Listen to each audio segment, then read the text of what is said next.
Bienvenidos al podcast Cristianismo Historia.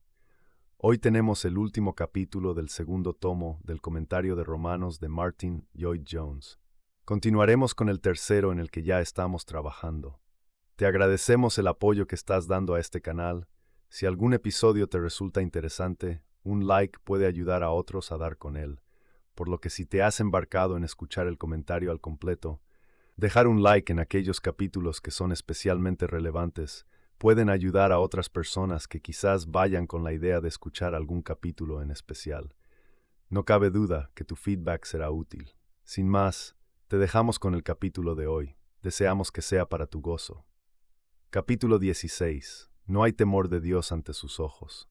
Ahora bien, sabemos que todo lo que la ley dice, lo dice a los que están bajo la ley, para que toda boca sea tapada, y todo el mundo sea culpable ante Dios.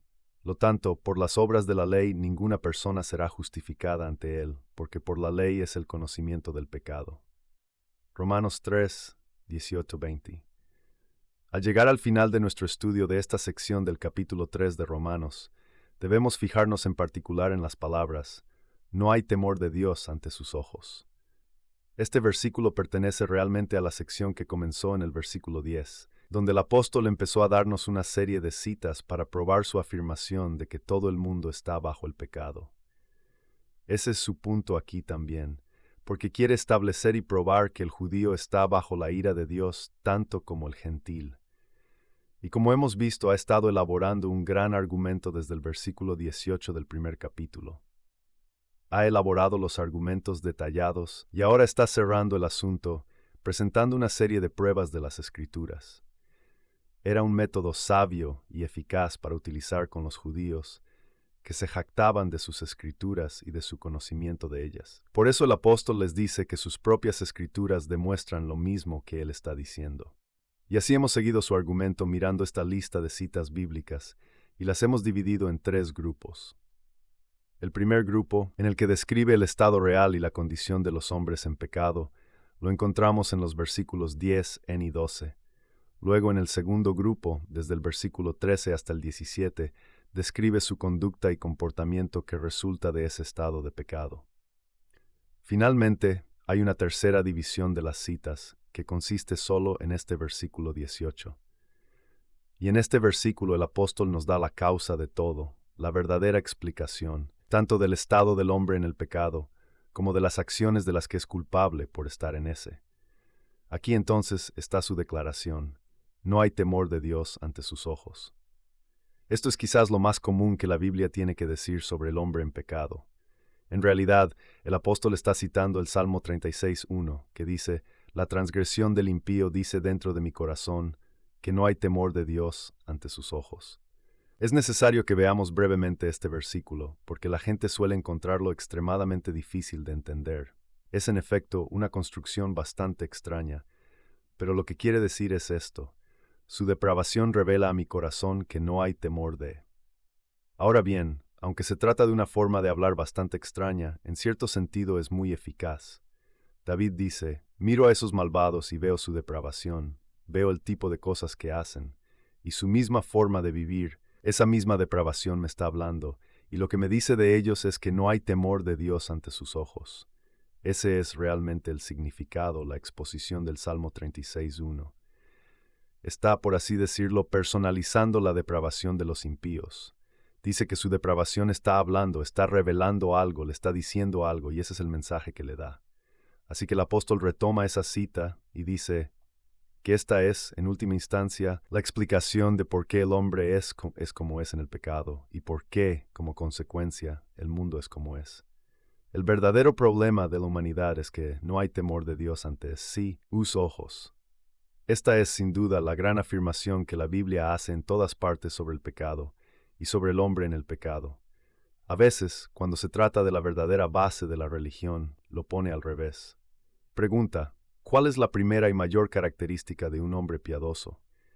¿Y cuántas veces se responde con esta afirmación en el Antiguo Testamento? El temor del Señor es el principio de la sabiduría. Lo encontrarán en los Salmos, lo encontrarán en el libro de los Proverbios, y lo encontrarán declarado de diferentes maneras en muchos otros lugares. Esa es la esencia de la sabiduría. Esa es realmente la base de todo conocimiento. Si no tienes eso como base, como principio, entonces ciertamente te equivocarás en todo lo demás. Y por supuesto, eso es lo que está tan patentemente mal en el mundo de hoy. El temor del Señor no entra en la llamada sabiduría humana en absoluto. No hay temor de Dios ante sus ojos. Escucha al salmista decir lo mismo en una frase sorprendente en el Salmo 16:8. Aquí tenemos a un hombre sabio, y esto es lo que dice: he puesto al Señor siempre delante de mí. Esto es exactamente lo contrario de lo que tenemos aquí. El secreto de mi vida, dice este hombre en el Salmo 16, es precisamente esto. Siempre pongo a Dios delante de mis ojos. Mantengo a Dios, por así decirlo, delante de mí. Creo que es una buena manera de expresarlo. No quiere decir que literalmente vea a Dios con sus ojos físicos, sino que siempre recuerda el ser de Dios. Es como si hiciera un dibujo de Dios y lo pusiera siempre delante de él. Hoy en día mucha gente hace lo mismo, aunque no tanto como antes. Gente solía colgar textos en sus paredes. Y ya sabes, hay algo que decir al respecto, porque cuando estás sentado en tu mesa o cuando te levantas por la mañana, miras a la pared de enfrente y está esa frase: el temor del Señor es el principio de la sabiduría. Hay valor en estas cosas. Es la palabra de Dios y nos recuerda. Así que pones ese tipo de palabra delante de ti para recordarte a ti mismo y estás, por así decirlo, poniendo a Dios delante de ti. Pero el hombre malvado no hace esto. No hay temor de Dios ante sus ojos. ¿Qué significa entonces en la práctica? Bueno, podemos decirlo de esta manera. Este temor del que habla el texto no significa que todos los incrédulos estén totalmente desprovistos de cualquier temor a Dios. A veces tienen mucho miedo de Dios, pero aún así, aunque puedan temer a Dios en ese sentido, y tengan miedo de lo que pueda hacerles, y tengan miedo del juicio y demás, el miedo del que hablamos aquí es algo diferente. Es lo que el autor de la epístola a los Hebreos quiere decir cuando afirma en Hebreos 12, 28-29, tengamos gracia para servir a Dios agradablemente con reverencia y temor piadoso, porque nuestro Dios es un fuego consumidor. Eso es lo que quiere decir. Es reverencia, es temor piadoso. No es un temor que tiene tormento, pero es lo que se puede describir como temor, o un temor reverencial. Y eso, por supuesto, es algo que debe caracterizar siempre nuestro acercamiento a Dios. Esa es la forma en que los cristianos deben acercarse a Dios. Subrayo esto porque encuentro tan a menudo que hoy no lo hacen. Piensan que la manera de mostrar que se tiene la seguridad de la fe es ser simplista y precipitarse a la presencia de Dios. Pero esto es totalmente antibíblico. Epístola a los Hebreos exhorta a los cristianos a acercarse a Dios con reverencia y con temor piadoso, porque nuestro Dios es un fuego consumidor. Por lo tanto, poner al Señor siempre delante de nosotros significa que debemos tener siempre un sentido de la grandeza de Dios, de la gloria de Dios y de la majestad de Dios. El incrédulo no tiene esto, no hay temor de Dios ante sus ojos, pero un creyente debe ser exactamente lo contrario, debe tener este temor de Dios, esta reverencia y temor piadoso. De modo que cuanto más conozcamos a Dios y más piadosos seamos, menos inclinados estaremos probablemente a en la oración frases como «Querido Dios». Más bien nos inclinaremos al Señor Jesucristo, Padre Santo. Cuanto más nos damos cuenta del ser de Dios, más nos damos cuenta de la importancia de andar con cuidado. Recordad lo que Dios dijo a Moisés cuando se le apareció en la zarza ardiente, y Moisés se acercaba a investigar. Quítate los zapatos de los pies, porque el lugar donde estás es tierra santa. Eso es, reverencia y temor piadoso a causa de su majestad. El siguiente elemento en este temor es el deseo de adorar a Dios y el deseo de alabar su nombre con temor. Es el deseo de gloriarse en Dios y de estar en comunión con Él. Esta es la vida eterna, que te conozcan a ti, el único Dios verdadero, y a Jesucristo, a quien has enviado. Juan 17:3. Nuestra comunión es con el Padre y con su Hijo Jesucristo. El hombre que tiene el temor de Dios en su corazón es un hombre que desea a Dios y quiere estar en su presencia y acercarse a Él. El siguiente elemento es, por supuesto, la conciencia de que Dios es el juez de toda la tierra y que todos estamos en sus manos. Me pregunto cuántas veces dominan estos pensamientos en nuestra forma de pensar sobre Dios. Una vez más, permítame citar la epístola a los Hebreos. Es una cosa temible caer en las manos del Dios vivo. ¿Por qué me pregunto si estas grandes declaraciones de la Escritura parecen haber desaparecido de nuestro vocabulario evangélico moderno? Era la gran característica de la vida de oración y del culto de nuestros padres, y parece haber desaparecido. Pero es bíblico, y se ve supremamente en la vida de oración de nuestro bendito Señor mismo. Nunca debemos olvidar que Dios es el juez de toda la tierra, y que el juicio debe comenzar en la casa de Dios. Estas son declaraciones bíblicas, hechas a personas creyentes en el Nuevo Testamento, así que nunca debemos perder ese elemento. Por más confianza que tengamos, y por más audacia que tengamos al acudir al trono de la gracia, nunca debe ser a costa de estas tremendas verdades sobre el ser y el carácter de Dios. Por último, por supuesto, está este elemento del miedo al castigo. El problema con el hombre del mundo, ante cuyos ojos no hay temor de Dios, es que es atrevido y arrogante, desestima la Biblia, blasfema el nombre de Dios, peca sin ningún temor, dice, no temo ni a Dios ni a los hombres. ¿Cuántas veces hemos oído a la gente decir esto? Todo se debe a su ignorancia, por supuesto. No se da cuenta de lo que dice. Si supiera algo de Dios, se callaría inmediatamente. No tiene sentido de la grandeza de Dios, no desea a Dios y no se da cuenta de que Dios es su juez. No se da cuenta de que cuando muera, y al final de los tiempos, habrá un último y definitivo juicio, y que Dios tiene poder, como dijo nuestro Señor, no solo para destruir el cuerpo, sino para arrojar tanto el alma como el cuerpo al infierno. ¡Qué pensamiento tan terrible! Pero esa es la posición de los hombres y mujeres que nunca han sido condenados por el pecado, que no son cristianos.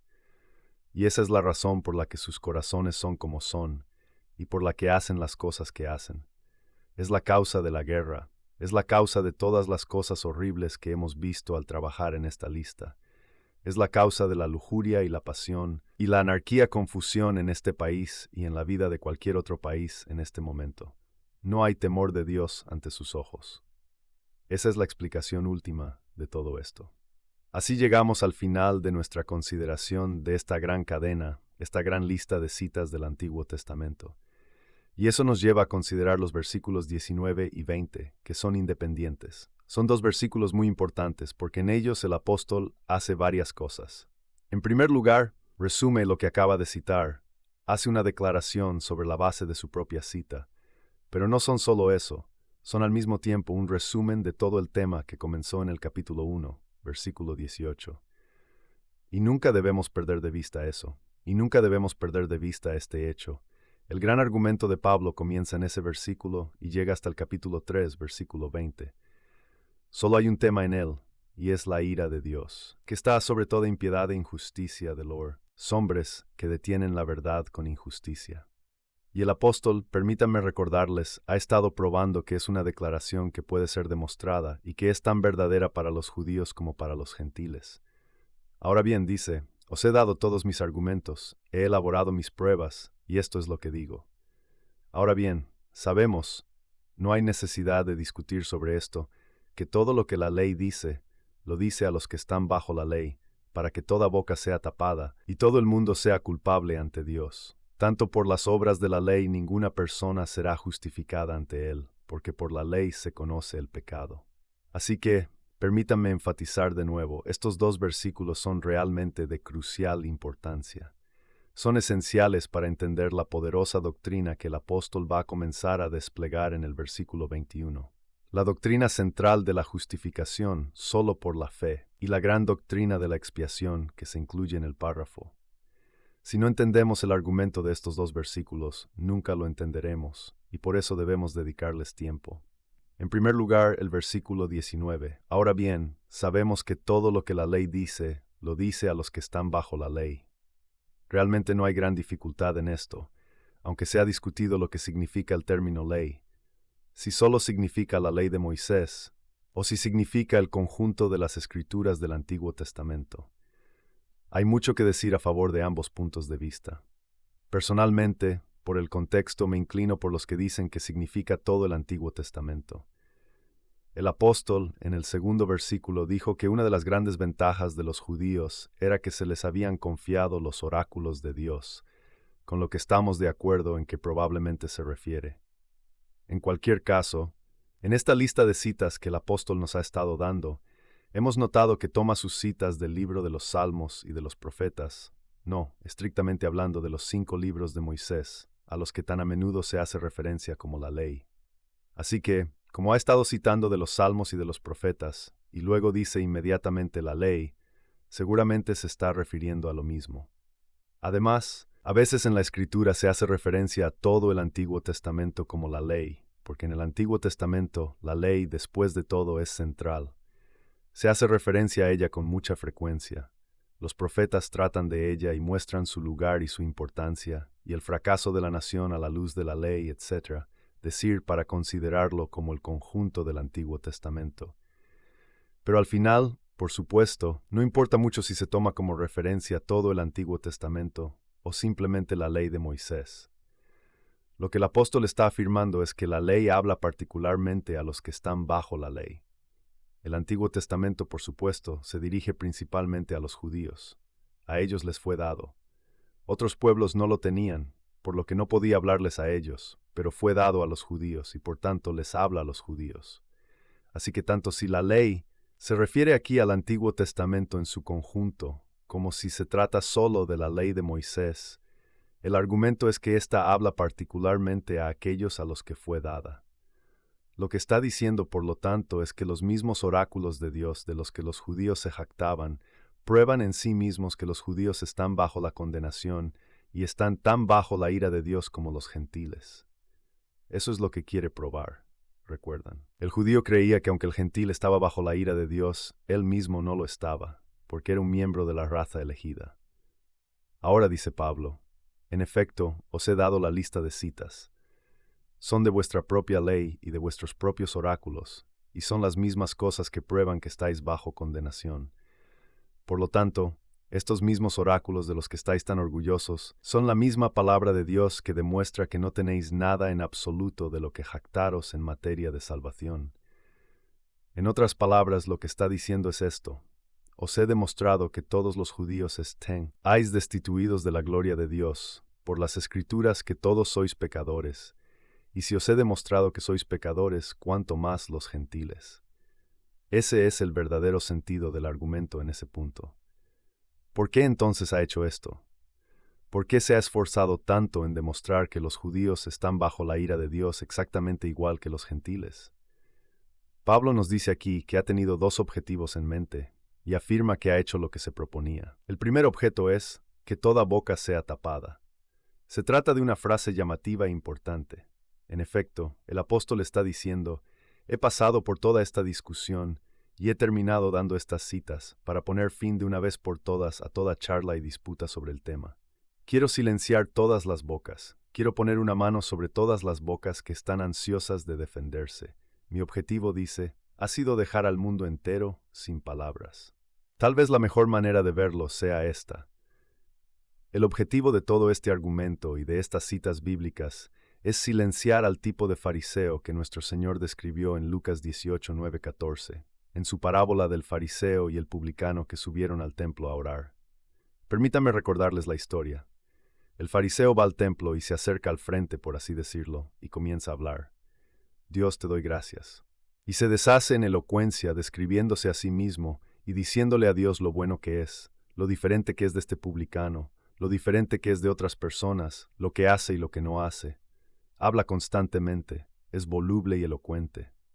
Mi objetivo, dice el apóstol, es justamente hacer callar a la gente así, para que toda boca se cierre. Esa no es la manera de acercarse a Dios. Es la del publicano, que no quería ni siquiera levantar los ojos al cielo, sino que se quedaba allí golpeándose el pecho y diciendo, Dios, sé misericordioso conmigo, que soy un pecador. Otro ejemplo es el llamado joven gobernante rico. Aquí hay otro hombre que está muy dispuesto a hablar. Todo esto lo he guardado desde mi juventud. Lo sé todo, dice. Está dispuesto a hablar y a justificarse a sí mismo, y una vez más observamos que la manera en que nuestro Señor trata con él es hablarle de tal manera que lo hace callar. He aquí un hombre que dice, lo he hecho todo. Ah, dice nuestro Señor, pero te falta una cosa. Vende todo lo que tienes y repártelo a los pobres, y tendrás un tesoro en el cielo, y ven, sígueme. Y no tiene nada que decir, sino que se va apenado. ¿Qué ha pasado? Se le ha cerrado la boca. Está lleno de argumentos. lleno de autodefensas y autojustificaciones. Pregunta qué debe hacer. Está lleno de orgullo, y nuestro Señor habla de tal manera que lo hace callar. Y todo el valor de esta gran sección de las Escrituras en la que hemos estado trabajando es realmente hacer eso, dejarnos sin palabras, quitarnos todo deseo de hacernos valer o de decir he hecho esto y he hecho aquello. Espera un momento, di estos versos. ¿Has olvidado esto? Todas las bocas se han detenido. No queda ningún argumento. Todo Romanos 3, 18, 20 y los argumentos han sido contestados, quitado el suelo bajo los pies y no tenemos nada que decir. ¿Cómo entonces han hecho esto las Escrituras? Les sugiero que lo han hecho así. En nuestro resumen de toda esta gran sección, las Escrituras nos han mostrado cómo es Dios, porque el problema de todos nosotros es que no conocemos a Dios. Qué tremendo hablador era Job y cuánto gritaba. Oh, si supiera dónde puedo encontrarlo. Ese es mi problema, dijo Job, en efecto, si pudiera llegar a Dios y decírselo y exponer mi caso, pero no puedo encontrarlo. Seguramente hay alguien, seguramente hay un hombre del día en algún lugar que puede llevarme a su presencia. ¿No puedo tener una audiencia justa? Estoy sufriendo aquí. Oh, que pueda exponer mi caso, lo estoy pasando mal. Y entonces llegó el momento en que Job se encontró en la presencia de Dios. Dios comenzó a hablarle y ¿recuerdas lo maravilloso que sucedió? Job se puso la mano en la boca. Se tapó la boca. Dijo, he oído de ti con el oíd, pero ahora... Job 42. Y habiendo llegado a la presencia de Dios y habiéndose dado cuenta de la gloria y la grandeza, la majestad y la santidad de Dios, el pobre Job no quiso decir ni una palabra. Se puso la mano en la boca, había estado hablando insensata e irreflexivamente. Había tenido un conocimiento teórico de Dios, pero ahora estaba en la presencia de Dios. Y boca. Si tú y yo hemos entendido realmente todos estos versículos que hemos estado considerando, desde el capítulo 1, versículo 18 hasta este punto, debería habernos llevado a eso. Nosotros también en nuestras vidas sabemos lo que Dios exige. Estos versos nos muestran la norma, y la norma de Dios no es negativa. No es simplemente que debemos ser mejores que las personas que están fuera de la iglesia, o mejores que los modernistas y otros en la iglesia. No. Es una norma positiva. Amarás al Señor tu Dios con todo tu corazón, con toda tu alma, con todas tus fuerzas y con toda tu mente, y a tu prójimo como a ti mismo. Y en el momento en que nos damos cuenta de que esa es la exigencia, no hay nada que decir. Toda boca se detiene. Es mucho más fácil ser mejor que otras personas, pero esa no es la prueba. Es esta exigencia totalitaria de Dios. Y entonces te das cuenta, las Escrituras nos han estado escudriñando y han estado analizando nuestros corazones, mirando estas citas y hemos visto el estado real del corazón natural, no regenerado. ¿Qué hemos encontrado? No hay justo, ni siquiera uno. No hay quien entienda. Todos se han desviado del camino. Hemos encontrado un sepulcro abierto, lenguas que han usado el engaño, el veneno de los áspides bajo sus labios, bocas llenas de maldición y amargura, y pies rápidos para derramar sangre, destrucción y miseria en todos nuestros caminos. No hay paz, no hay temor de Dios. Nos hemos visto a nosotros mismos y a toda la humanidad. Y cuando uno ha visto estas cosas, no quiere hablar, ¿verdad? En presencia de Dios nos callamos, y en presencia de la negrura de nuestro propio corazón nos callamos. ¿De qué sirve ser un poco mejor que otros si nosotros mismos somos tan negros y tan viles, tan miserables y tan desesperados? Ahí están pues los efectos de la Escritura, y ese es mi primer motivo, dice Pablo, que se tape toda boca. ¿Has dejado de hablar? ¿Te has callado en la presencia de Dios? ¿Has renunciado a la autojustificación? ¿Has dejado de argumentar contra este veredicto del gran apóstol? ¿O estás diciendo, pero seguramente después de todo lo que he hecho, esto bueno y aquello, no soy tan malo? Si estás diciendo eso, te has perdido la Escritura, porque el efecto de esta Escritura es silenciar, detener toda boca. Si todavía quieres decir, sí, pero no has entendido la Escritura, el efecto de la comprensión de estas Escrituras es silenciarnos. Solo tenemos que decir, es verdad, no tengo nada que decir, me rindo. Tal vez podamos plantear todo esto en términos de un verso del Salmo 46. Estad quietos y sabed que yo soy Dios. Y cuando sepamos que Él es Dios, estaremos quietos. No hay nada que decir en su presencia. Y por eso digo una vez más que si no nos callamos es porque no hemos entendido la Escritura y es porque no hemos conocido realmente a Dios. El segundo objetivo que Pablo tiene en mente es que todo el mundo sea culpable ante Dios. Ahora bien, noten que vuelve a decir todo el mundo. En otras palabras, está ansioso por demostrar la universalidad de la condenación. Tanto los judíos como los gentiles, toda boca, el mundo entero. Todos los hombres nacidos en este mundo desde que Adán y Eva cayeron, están en esta condición. No hay excepciones, ninguna en absoluto. ¿Cuál es, pues, el significado de esta palabra que aquí se traduce como culpable? Es una palabra importante para entender la doctrina del apóstol, y es una palabra muy extraña que solo se utiliza en esta ocasión en todo el Nuevo Testamento. Hay otras palabras griegas que se traducen como culpable, pero esta palabra en particular solo se encuentra en este lugar. Ahora bien, no hay duda de que el apóstol o la eligió deliberadamente porque es un término legal, o si lo prefieren, forense. Es un término que siempre debe asociarse con los tribunales de justicia y con las actuaciones legales. Y el apóstol lo trae aquí deliberadamente porque está ansioso por decir que significa ser responsable ante Dios. Significa ser responsable ante Dios. Significa ser responsable y estar expuesto al castigo de Dios a causa del pecado. Así que puedes ver la importancia de este argumento con respecto a toda la cuestión de la justificación. Así se ha demostrado que todo el mundo es responsable ante la presencia de Dios, responsable ante el tribunal. Hay una acusación. En la ley, si has hecho algo, eres responsable. Se te llama para que comparezcas por una acusación y debes dar una respuesta. Esa es la connotación de la palabra. Y lo que el apóstol dice es que todo el mundo es culpable ante Dios. Aquí es donde debemos tener cuidado. Es esencial para la comprensión de la doctrina de la justificación a la que nos va a llevar que entendamos que ser culpable significa precisamente eso. Es un concepto puramente jurídico y forense. En otras palabras, lo que está diciendo aquí es que su objetivo, en todo lo que ha estado argumentando, no es tanto demostrar que estamos en un estado de podredumbre dentro de nosotros mismos y que estamos contaminados como resultado del pecado. Somos eso, es todo perfectamente cierto, sino que lo que realmente está tratando de demostrar es que somos responsables y estamos bajo la condenación y la ira de Dios. Y lo que el apóstol dice es que este es el estado y la condición de toda la humanidad, que todo el mundo puede llegar a ser culpable ante Dios. No ante los hombres, porque no estamos siendo juzgados por los hombres, sino por Dios. Dice que lo que ha estado probando es que todo el mundo es responsable bajo la acusación y sin respuesta.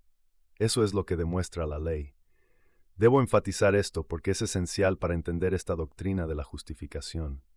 No basta con saber que hay algo malo dentro de ti, no basta con saber y admitir que no eres todo lo que podrías ser y todo lo que deberías ser. No es eso. Aparte de nuestro estado interior que es vil, la gran cosa que Pablo se propuso demostrar en el capítulo 1, versículo 18, es que la ira de Dios se revela desde el cielo contra toda impiedad e injusticia de los hombres. El problema es la culpa. No es tanto la contaminación en este punto, eso vendrá después. Es nuestra posición ante Dios más que nuestra propia condición interna. Ahora permítanme decir de nuevo, que si no comprendemos esto no entenderemos el significado de la justificación. No solo eso, no podremos evangelizar tamely si no nos damos cuenta de esto. ¿Cuál es la primera necesidad del hombre? ¿Qué necesita cualquier hombre en el mundo de hoy que no sea cristiano? ¿Cuál es el negocio, el primer mensaje del Evangelio? ¿Es hacer mejores a los hombres? Y mi respuesta sería que no. Bueno, dice alguien, me pregunto si la primera necesidad del hombre no es la necesidad de ayuda. Aquí está luchando contra las tentaciones, los problemas y las dificultades, así que seguramente su primera necesidad es ser ayudado. Por sí mismo es demasiado débil. Lo tanto, ¿no es el primer mensaje del Evangelio presentarle a Cristo como alguien que puede ayudarle a vivir la vida y sus batallas y a vencer, Cristo como el ayudante? No, de nuevo, eso no es lo primero. Me parece, dice otro, que el primer problema del hombre es cómo deshacerse de sí mismo. No es el yo el primer y más grande problema, y no debería el Evangelio, en primera instancia, por lo tanto, decir a los hombres cómo deshacerse de este yo que estropea y mina todo. Todas estas cosas no son el primer asunto del Evangelio, según el apóstol. El primer problema del hombre es que es culpable, necesita ser mejor, necesita ayuda, necesita deshacerse de sí mismo. sé que lo necesita, pero antes de cualquiera de esas cosas necesita estar bien con Dios. Permítame demostrarles esto. Gracias a Dios el Evangelio ofrece hacernos mejores. Promete hacerlo. Nos promete una ayuda infinita a través del poder de Cristo. Nos muestra una manera de deshacernos de este horrible yo que hay en todos nosotros.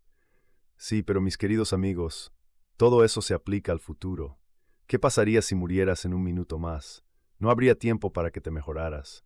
No habría tiempo para experimentar esta ayuda de Cristo. No habría tiempo para deshacerse del yo. ¿Qué pasa si usted está en la posición del ladrón muriendo en la cruz, que iba a estar muerto en tan poco tiempo? ¿Qué pasa entonces?